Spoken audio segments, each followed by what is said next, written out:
Matamgi Manipuri Wari channel asibu tabiriba khwai pumnamakbu taram nokchari ngasi amuk laubirasi Moura Hingchabira ahum suba tangka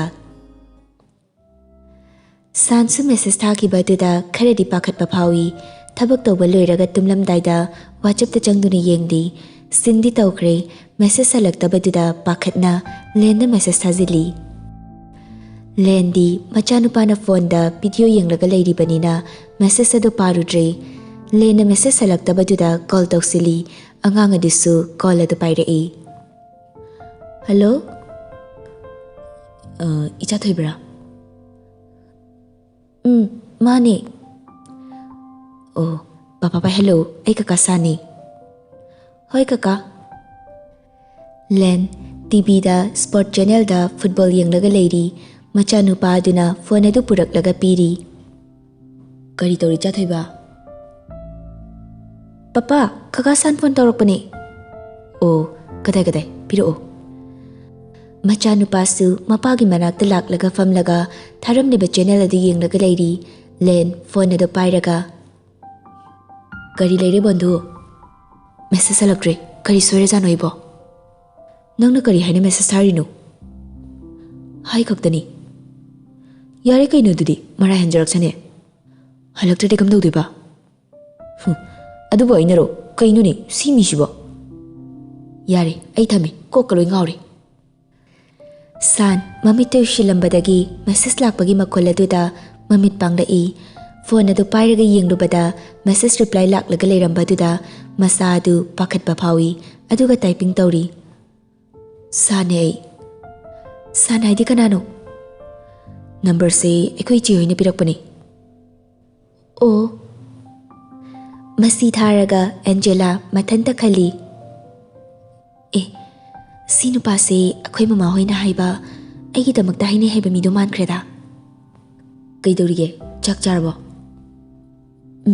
Chare ado kaka kaudira dada kaudira gyan tadre Dada haina kawo Oh hoi ado Dada se chai kya surage Aise chai kuntra mari muk sure Tharak liba message aduda Angela machinda tumina sonjay Waima kaka chawbani sidi Kai haibano Kai su haidida Adudi dada isu tumage good night Hoi good night San offline laikre Angela di nokpada lore phamungda on na nokli Machanupi na hona noklakpa aduda Tombi chasu taraduna machanupi ki kada jangsilai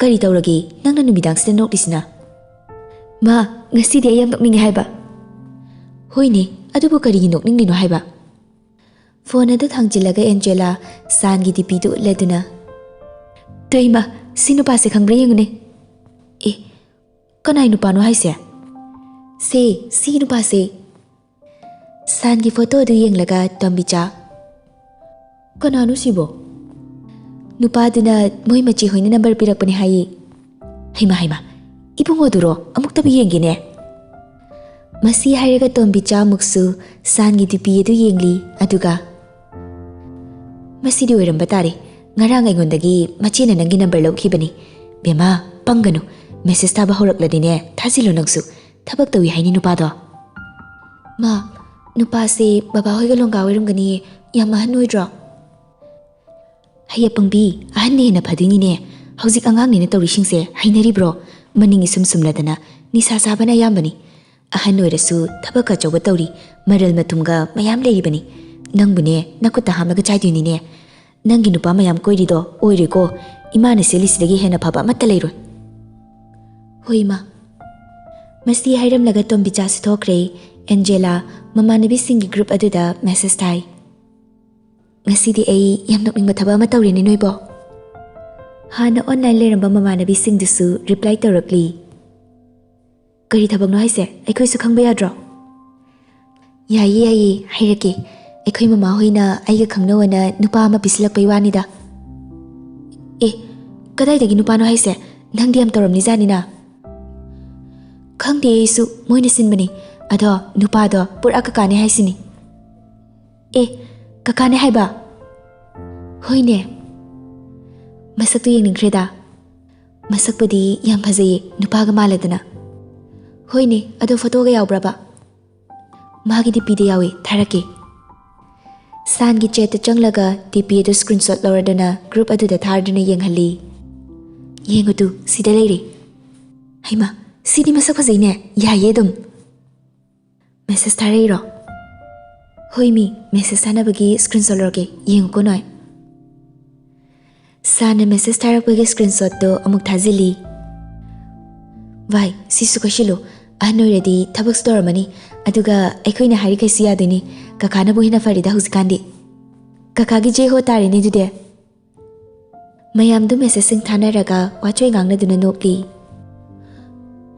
ꯑꯗꯣ ꯍꯧꯖꯤꯛ ꯑꯩ ꯇꯨꯝꯃꯒꯦꯅ ꯍꯩꯖꯤꯟꯈ꯭ꯔꯦ ꯀꯃꯥꯏꯅ ꯇꯧꯗꯣꯏꯅꯣ ꯌꯥꯔꯦ ꯑꯗꯨꯗꯤ ꯇꯨꯝꯂꯝꯃꯅꯤ ꯍꯌꯦꯡꯗꯤ ꯅꯪ ꯅꯣꯏꯅ ꯃꯦꯁꯦꯁ ꯊꯥꯖꯤꯜꯂꯣ ꯑꯗꯨꯒ ꯅꯩꯔꯣ ꯍꯣꯏ ꯚꯥꯏ ꯃꯃꯥꯟꯅꯕꯤꯁꯤꯡ ꯑꯗꯨꯒ ꯑꯦꯟꯖꯦꯂꯥꯁꯨ ꯋꯥꯔꯤ ꯅꯨꯡꯉꯥꯏꯔꯤ ꯇꯣꯝꯕꯤꯆꯥꯁꯨ ꯃꯈꯣꯏꯒꯤ ꯀꯥꯗ ꯏꯁꯩꯒ ꯉꯪꯂꯒ ꯆꯪꯁꯤꯜꯂꯛꯏ ꯖꯤꯇꯦꯟꯁꯨ ꯊꯣꯡꯅꯥꯎ ꯃꯄꯥꯗ ꯐꯝꯂꯒ ꯍꯟꯆꯤꯠ ꯂꯥꯡꯗꯨꯅ ꯃꯅꯥꯛꯇ ꯂꯩꯔꯤꯕ ꯔꯦꯗꯤꯑꯣꯗꯨ ꯊꯥꯗꯨꯅ ꯂꯩꯔꯤ ꯃꯥꯒꯤ ꯅꯨꯄꯤꯅ ꯃꯣꯟꯗꯥ ꯅꯨꯡꯉꯥꯏꯅ ꯏꯁꯩꯒ ꯁꯛꯂꯒ ꯆꯪꯁꯤꯜꯂꯛꯄ ꯑꯗꯨꯗ ꯀꯔꯤꯅꯣꯗ ꯃꯃꯥ ꯏꯁꯩꯒ ꯉꯪꯂꯒ ꯌꯥꯝꯅ ꯃꯣꯟꯗꯥ ꯅꯨꯡꯉꯥꯏꯅ ꯆꯪꯂꯛꯏꯗꯨꯕꯣ ꯑꯩꯈꯣꯏꯁꯨ ꯅꯣꯡ ꯐꯥꯗꯣꯛ ꯏꯁꯩꯒ ꯁꯛ ꯌꯥꯗ꯭ꯔꯕꯣ ꯀꯅꯥꯅ ꯌꯥꯗꯦ ꯍꯥꯏꯔꯒꯦꯅꯦ ꯁꯛꯎ ꯁꯛꯎ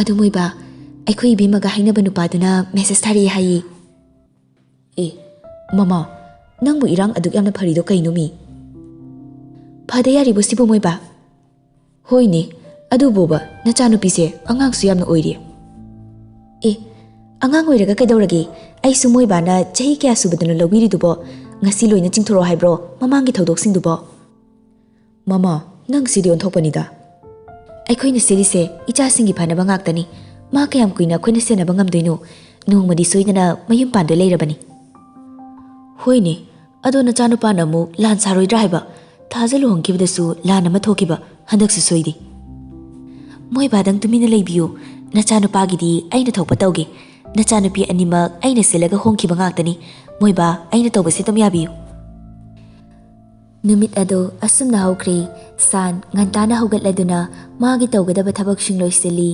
ꯁꯥꯟ ꯁꯨꯃꯥꯡ ꯊꯤꯂꯣꯡ ꯋꯥꯏ ꯁꯤꯠꯂꯤ ꯕꯣꯕꯣꯁꯨ ꯍꯧꯒꯠꯂꯗꯨꯅ ꯏꯔꯨꯖ ꯃꯥꯏꯖꯊꯣꯛꯂꯗꯨꯅ ꯆꯥꯛ ꯊꯣꯡꯂꯤ ꯎꯆꯤꯟ ꯅꯥꯆꯤꯟ ꯂꯣꯏꯁꯤꯟꯗꯨꯅ ꯃꯆꯤꯟ ꯃꯅꯥꯎ ꯑꯅꯤꯗꯣ ꯆꯥꯛ ꯆꯥꯃꯤꯟꯅꯔꯗꯨꯅ ꯊꯕꯛ ꯆꯠꯅꯈ꯭ꯔꯦ ꯁꯣꯝꯗꯅ ꯑꯦꯟꯖꯦꯂꯥ ꯄꯨꯡ 9 ꯇꯥꯔ ꯐꯥꯎꯕ ꯍꯧꯒꯠꯂꯛꯇꯦ ꯃꯃꯥ ꯇꯣꯝꯕꯤꯆꯥꯅ ꯇꯨꯝꯕ ꯍꯦꯛ ꯍꯧꯒꯠꯂꯛꯄꯗꯒꯤ ꯀꯥꯏꯗ ꯆꯠꯈ꯭ꯔꯤꯅꯣ ꯍꯥꯏꯕꯁꯨ ꯈꯪꯗꯦ ꯅꯣꯡꯉꯥꯟꯕꯒ ꯀ꯭ꯋꯥ ꯃꯇꯞ ꯑꯃ ꯆꯥꯔꯗꯨꯅ ꯊꯣꯛꯈꯤꯕꯗꯒꯤ ꯍꯟꯖꯤꯜꯂꯛꯇ꯭ꯔꯤ ꯑꯕꯣꯏꯗꯤ ꯊꯕꯛ ꯆꯠꯅꯕ ꯐꯤ ꯁꯦꯠꯄ ꯂꯣꯏꯔꯗꯨꯅ ꯆꯥꯅꯕ ꯀꯩꯀꯩ ꯂꯩ ꯍꯥꯏꯗꯨꯅ ꯌꯦꯡꯂꯤ ꯀꯔꯤꯝꯇ ꯁꯦꯝ ꯁꯥꯗꯅ ꯂꯩꯔꯝꯕ ꯑꯗꯨꯗ ꯑꯩꯈꯣꯏ ꯃꯥꯁꯤꯅ ꯀꯥꯏꯗ ꯆꯠꯈ꯭ꯔꯤꯅꯣꯕ ꯉꯁꯥꯏ ꯅꯣꯡ ꯍꯦꯛ ꯉꯥꯟꯕꯗꯒꯤ ꯊꯣꯛꯈꯤꯕꯗꯨꯅ ꯍꯧꯖꯤꯛꯐꯥꯎ ꯍꯟꯖꯤꯜꯂꯛꯇꯦꯕ ꯏꯆꯟꯅꯨꯄꯤ ꯁꯛ ꯐꯖꯕꯤꯗꯨꯁꯨ ꯍꯧꯒꯠꯂꯝꯈꯤꯗꯣꯏ ꯅꯠꯇꯦꯅꯦ ꯉꯥꯡꯅ ꯑꯕꯣꯏꯁꯨ ꯃꯆꯟꯅꯨꯄꯤꯒꯤ ꯀꯥꯗ ꯆꯪꯁꯤꯜꯂꯛꯏ ꯑꯁꯨꯛ ꯊꯦꯡꯂꯕ ꯐꯥꯎ ꯑꯦꯟꯖꯦꯂꯥ ꯏꯁꯤꯁꯤꯅ ꯇꯨꯝꯂꯒ ꯂꯩꯔꯝꯕ ꯑꯗꯨꯗ ꯑꯕꯣꯏ ꯃꯈꯣꯜ ꯀꯜꯂꯞꯅ ꯍꯩ ꯑꯦꯟꯖꯦꯂꯥ ꯑꯦꯟꯖꯦꯂꯥ ꯅꯨꯃꯤꯠꯅ ꯋꯥꯇꯣꯟ ꯌꯧꯔꯁꯤꯐꯥꯎ ꯇꯨꯝꯈꯤꯗꯣꯏꯔꯕ ꯅꯪ ꯑꯩꯅ ꯏꯁꯤꯡ ꯍꯩꯖꯤꯜꯂꯛꯇ꯭ꯔꯤꯉꯩꯗ ꯌꯥꯝ ꯊꯨꯅ ꯍꯧꯒꯠꯂꯣ ꯃꯕꯨꯡꯅ ꯂꯥꯎ ꯈꯣꯡꯕ ꯇꯧꯔꯛꯄ ꯑꯗꯨꯗ ꯑꯦꯟꯖꯦꯂꯥꯁꯨ ꯈꯪꯕꯣꯏ ꯂꯥꯛꯄꯣꯏ ꯐꯨꯛ ꯍꯧꯒꯠꯂꯛꯏ ꯑꯗꯨꯒ ꯀꯩꯗꯧꯔꯒꯦ ꯇꯥꯃꯣ ꯀꯩꯅꯣ ꯀꯩꯗꯧꯔꯒꯦꯗꯤ ꯍꯧꯖꯤꯛꯁꯦ ꯄꯨꯡ ꯀꯌꯥ ꯇꯥꯔꯒꯦ ꯄꯨꯡ 9-10 ꯇꯥꯔꯕ ꯐꯥꯎꯕꯗ ꯀꯔꯝꯕ ꯅꯨꯄꯤꯅ ꯇꯨꯝꯅꯩ ꯂꯩꯀꯥꯏꯒꯤ ꯅꯃꯥꯟꯅꯕꯤꯁꯤꯡꯗꯤ ꯃꯥꯒꯤ ꯊꯕꯛ ꯐꯥꯎ ꯂꯣꯏꯅꯈ꯭ꯔꯦ ꯅꯪꯅ ꯃꯁꯤꯗꯩꯁꯤꯗ ꯃꯍꯥꯔꯥꯅꯤ ꯁꯥꯗꯅ ꯌꯦꯡꯅꯤꯡꯗꯦꯀꯣ ꯅꯁꯛꯇꯣ ꯌꯥꯝ ꯊꯨꯅ ꯍꯧꯒꯠꯂꯣ ꯂꯥꯎ ꯑꯁ ꯇꯥꯃꯣ ꯄꯨꯡ 9ꯕꯨ ꯀꯌꯥꯝ ꯊꯦꯡꯂꯒꯦ ꯉꯥꯏꯍꯥꯛꯇ ꯇꯨꯝꯈꯤꯒꯦ ꯇꯨꯝꯁꯤꯠ ꯐꯥꯗ꯭ꯔꯤ ꯃꯁꯤ ꯃꯤ ꯌꯥꯝꯅ ꯎꯁꯤꯠꯇꯦꯅꯦ ꯐꯩ ꯅꯪ ꯈꯪꯅꯤꯗꯅ ꯉꯁꯤ ꯏꯁꯤꯡ ꯂꯧꯔꯨꯈꯤꯒꯦ ꯃꯇꯧꯗꯨꯗ ꯑꯦꯟꯖꯦꯂꯥ ꯀꯤꯗꯨꯅ ꯃꯕꯨꯡꯅ ꯋꯥꯁꯔꯨꯝꯗꯒꯤ ꯏꯁꯤꯡ ꯂꯧꯕ ꯆꯪꯈꯤꯕꯒ ꯐꯃꯨꯡꯗꯒꯤ ꯐꯟ ꯆꯣꯡꯊꯔꯛꯇꯨꯅ ꯍꯧꯒꯠꯈ꯭ꯔꯦ ꯑꯕꯣꯏꯁꯨ ꯃꯣꯏ ꯉꯥꯏꯔꯗꯤ ꯉꯁꯤꯒꯤ ꯑꯣꯏꯔꯔꯣꯏ ꯈꯟꯗꯨꯅ ꯆꯥꯛꯈꯨꯝꯗ ꯆꯪꯁꯤꯟꯗꯨꯅ ꯆꯥꯛ ꯀꯥꯝꯂꯤ ꯇꯣꯝꯕꯤꯆꯥꯁꯨ ꯍꯟꯖꯤꯜꯂꯛꯂꯒ ꯃꯥꯡꯒꯣꯟꯗ ꯐꯝꯂꯒ ꯂꯩꯔꯤ ꯑꯕꯣꯏ ꯆꯥꯛ ꯈꯔ ꯀꯥꯝꯗꯨꯅ ꯉꯔꯥꯡꯒꯤ ꯈꯛꯂꯝꯕ ꯑꯦꯟꯖꯥꯡ ꯈꯔ ꯂꯩꯕ ꯑꯗꯨꯒ ꯆꯥꯔꯗꯨꯅ ꯊꯕꯛ ꯅꯪꯂꯔꯣꯏ ꯍꯥꯏꯗꯨꯅ ꯍꯥꯊꯨ ꯍꯥꯊꯨ ꯊꯣꯛꯂꯛꯏ ꯇꯣꯝꯕꯤꯆꯥ ꯑꯕꯣꯏ ꯎꯕꯗ ꯏꯕꯨꯡꯉꯣ ꯅꯪ ꯊꯕꯛ ꯆꯠꯇꯣꯏꯔꯣ ꯑꯩꯗꯤ ꯀꯥꯎꯔꯨꯔꯦꯗꯅ ꯍꯣꯏ ꯀꯥꯎꯅꯤꯌꯦ ꯉꯁꯥꯏꯗꯒꯤ ꯀꯥꯏꯗ ꯆꯠꯂꯨꯒꯦ ꯋꯥꯀꯤꯡ ꯑꯣꯏꯅ ꯑꯩꯁꯦ ꯂꯩꯔꯛ ꯃꯆꯤꯟꯕꯣꯛ ꯊꯣꯛꯂꯨꯕ ꯑꯗꯅꯅꯦ ꯆꯥꯎꯕꯤꯗꯣ ꯊꯦꯡꯅꯗꯅ ꯋꯥꯔꯤ ꯁꯥꯗꯣꯛꯇꯨꯅ ꯂꯩꯔꯨꯔꯦ ꯃꯥꯒꯤ ꯍꯣꯇꯦꯜꯗ ꯆꯥ ꯇꯟ ꯆꯥꯈꯤꯁꯦꯅ ꯑꯃꯨꯛ ꯇꯧꯗꯨꯅ ꯆꯪꯂꯨꯔꯕ ꯆꯥꯛ ꯊꯣꯡꯕ ꯀꯥꯎꯕ ꯃꯈꯩ ꯋꯥꯊꯤ ꯁꯨꯔꯨꯔꯤꯕ ꯍꯩꯃ ꯃꯁꯤꯗꯤꯕ ꯌꯥꯗ ꯇꯧꯔꯤꯅꯤ ꯅꯪꯕꯣ ꯆꯥꯛꯇꯤ ꯆꯥꯔꯕꯣ ꯅꯪꯕꯣ ꯅꯅꯥꯏꯅꯤ ꯈꯨꯠꯁꯤꯅ ꯊꯣꯡꯖꯔꯒ ꯆꯥꯖꯔꯤ nupi ama leirisina aingondagi hena yahau thengladana asinasu thajadoini kain tawri nini pharoi ko noina tawrido migi imungduda chanaroi ma chalukigi nachanupi do hauji phaba tumba hogalodribani thenglaga kaidorage nupi haibasidi mayumda leiri kana khara nungai jasanu ho khara su khangan dobako niyom niti mayamse yamna lubani noina laina khalido yare he nupi sadana sungange haiwani nupa nangdi lemna leyu yare chale wahai amata hairamdana aboi phingna thabak chatkhre tombichasu kwa saira sairaga phone tuda kari kari nu yengli Angela mabung kibagi hogatlaga press ke ka tokthok laga lei mabung chatkre he khangbaga amuk famung da jangsin duna hippi nongmate imung manung loishingani lai duk thagani haibagi wakhal lai khidrabani leiriba imung adugi miyoi sing adu chap manazai yumgi ahani haina leiriba jitena chaingang bstawdi karamna sungangani tombichana jitendi phanek na kupsinduna thamkhrabani nupina haiba wa taraga yaraga leirabani asibaga manarabani wa ngangnaba yariba haibabu aboi khaktani mama machal machigi lichat mana amata yade yumgi thabak amata Angela tawgi haina magi koktuda khandi nong hek nganbadagi phone aduga adum sagonaduna leirabani hiptuna leiriba adu lepanate magi nungsinaba nupa mayam aduga chat tawri Angela sandasu message sajili Good morning Sandi thabak tawribanina message ado halakte sanda message tharamlaga haugalakduna mama bu kaurai ma hoimau ekoi chaga lonribo tombichana amuk laurai kai dagi chano londe ai phawbada hotel dagi thaklai nangsu hotel dagi talla kainoma leira charuro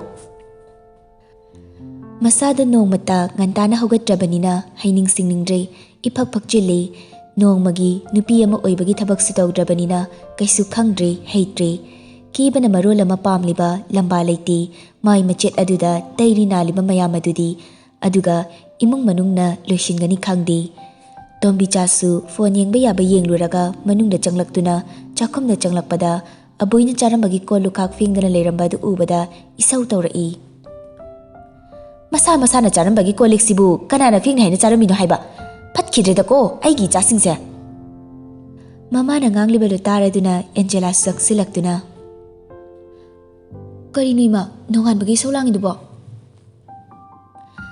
chakhumda chairiba mayam sibu kanana chairino haiba charamagadi loisina khangdris kaigino noy ho tamona charambagi oirini thengbagi nangdanana thanami oiramni imana kokloshilo ngangdrasu ho ngamdre ai sibu noigi minairo thabak ama tawri ai haisiniko yarima nganglanu isara marolam nungai tamni ngangnaga lernu thabak da satloshilo chak toklaga ai imana bi hoje chatuini tombicha isau langna ngasaya boina loshilamdaba chak insang do loshinaba laknari chakhuma dusu nongta fazana taru tanana thamni khangde panglei leiba pangcha chaba nongmagi yanaba tawshilaba haibaduni leiriba chapu uyan nongmata phengni khangde koro ikaka khaithami imung dusu wai nungsitrabanina ufulna loire mi lakani na hairabadi loshili maduna trabadi loshinbiba natte Jiten suklapta wati subaya basuraga chak lamlaba male masu mayumda halaktuna imung changsilai Jiten Hey tombicha tari bonoibo ising glass amta puthoro chak lambadu yadreni tombicha chakhumdagi laurei Ho ngamdre ai nakhoi mayamgi pakhol panabada nasana laklaga thakcho pakhol sibagi thabakse toklase sebana pamliba mathuna lengningriba Jiten mangoda famdaga leiriba machanupi damuk ansinduna Chatombe namani sholangisna karigino Ngasai tamona chak charambada chairambagine Noi tamona chairamadi nangsu kokloshilo yadro Ngamara ai isagi kon phawba phengdro kansida migi kolik phengu kaina Nangsu imungi thabakse khara di tawba yabani nupi amu oibagi laiduk thadana ayuk nganta hogatana namagi mateng khara tawba yabani Yum sida leirisibu ai khaktara babasu imungi minatra aduna imung manung loishinbadi babasu dum tawba yabani aingonda hairakano ai sangde thabak yam yami Hoi ichadi phone senabada sanglamoi Khoi basidi. Masi hairamlaga Angela fuk haugatuna magi kada laklaga phamungda phamduna gi mamuk sanaraga laikre. Sansu thabak tawbado ngahak pathaba oina phone yenglubada Angela gi message leramba duda masu ubaga panthadana reply halai. Morning. Gi madu leplaga Angela su. Kaidorige? Thabak tawri. Kai thaba? Aibudi office ta lai. Kaidorige nangde? Sum lairi. Nangi good morning se yam thengdro. Kaidagi thengmano ngali daidi. Kai haibaduna? Tumawalakpaga imung manung losinba aduna thabak sanglakana message tharakpani. Adudi ai ngahak leraga tharake ko. Hoi. San thabak amuk haukre. Angela San gi dipidu yenglaga nokpadi lepte. Masi kaka hanubase aina sinaba yaduri. Thabak su tawrabanina hekta napsilaga ai tawgeba yenguba. Tombi chasu chak loiraga macha nupiga mapuroibaga kaurai. Moi animaksu chakumda changsilai. Ma kahin sangno. Hawai thongsile. Jitin magi nupida hafet yenglaga. Mama nangbu irudubro chak thonglisibo. Moiba aina tawba thabakti yam yengsinbirakano. Moiba gi chak chadaba chaw. Tombicha iruzaba tanbagi luzadana thong thaklaga mapuroiba pizaribani. Mapuroibagi ensang dusu khaidoklaga pibanati pulap kompak amada haidoklaga charibani kon yamna phengba tanbagi makhoigi imungdo mitop ama changlakpadadi yamna hangoiningai ni. Nakana maromdana kamdauri Tombichagi machanupi ahal dolisu thabak suning manati mamaga chap mani manembok makubok seba tawningdabagi tongana chai mapuroibana thabak chatamdaida chak thonglaga charaga imung manungi thabak sitnana loisilaga chatkribani. Mapuroibana loisilamdaba thabaktu mana tahobrasu tawdi madu ubada manembok makubokti thamoi kairabani. Mapandagi nupa amana dolibu kaurei. Itema, hoi temo, itema leibro. Dolly mila haiduna mapanda thaulai mapanda Jackie leplaga leramba duda. Hima, nang lairo? Hoi tema, laini. Lao kakalo sida phamlu laksi hekta. Jackie mangonda kakalaga fami Dolly su Jackie gi manak oirap nakna famlaga. Kari lerage nangna lakthoktan lakpabo. Itema, aina haibudu. Nangna kari haigige aibu kaurine thabak mayam si tawbada. Teimada aina haiba itemagi nawnupigi wafamdu. Hima aidi pungkaw he kawruredana. Sakamta khangnahalu aibu tumham chamham amta khangdrimi. Hoise itemana soidana khangnahani. Sukuina aina nupi ama phaw koidana leiraklise ma ngai batarabra kainam tawri. Dolly marai kon bahorai. Hoi aidi kawidana ngasi se marup ama tabani. Noi tamodagisu aidi paisa lahodre kamain tawni tawrisidia. Teima marup paisa gi oradi ai adum pizage selbu kyano. Yare ai horen noi tamodagi loraga pirage selbudi yamba nateda lising tara khaktani. Jackie pocket tagi paisa lathokladuna pirei. Dolly Jackie na money bag tagi paisa lathokpado kang duna yenglibani. Teima se lupa lising tarani sine yadre yung haplakhora. As ai dion thongni kaireda yari bungo haplaktrasu. Teima aisu mating khradi pangi. Dolly su machindari yare hairasu khuttunadi paisa dum laushili. Dolly nokshinaraga. Nangi mating aina soidana tawni ko inaunupido soidana pigani. Aigi inaunupise nangini kanamtagi nate ko. Adoi Teima inaunupigi number do kona lawno ai ma kaugi aduga sakhang mai khangnaraga nasa lawnaro. Aina mu piradi masakhangdaba mida number piyana amuk isau torani aduna ne ai heng lahang chila kaugi aduga hekta khangnahangi ko. Hoi Teima. Jackie harauna chatkre. Dolly Jackie chatkibadu yenglaga lehori. Jackie na get yaukrabada. Tas si mangaidana apang bagi maraldi asing mana chadana kanana charune. ꯁꯤꯒꯤ ꯄꯩꯁꯥꯁꯤꯒ ꯑꯩꯒꯤ ꯈꯔ ꯂꯩꯔꯤꯗꯨꯒ ꯍꯥꯞꯆꯤꯜꯂꯒ ꯈꯨꯗꯣꯞꯇꯨꯝ ꯁꯥꯗꯣꯛꯀꯦ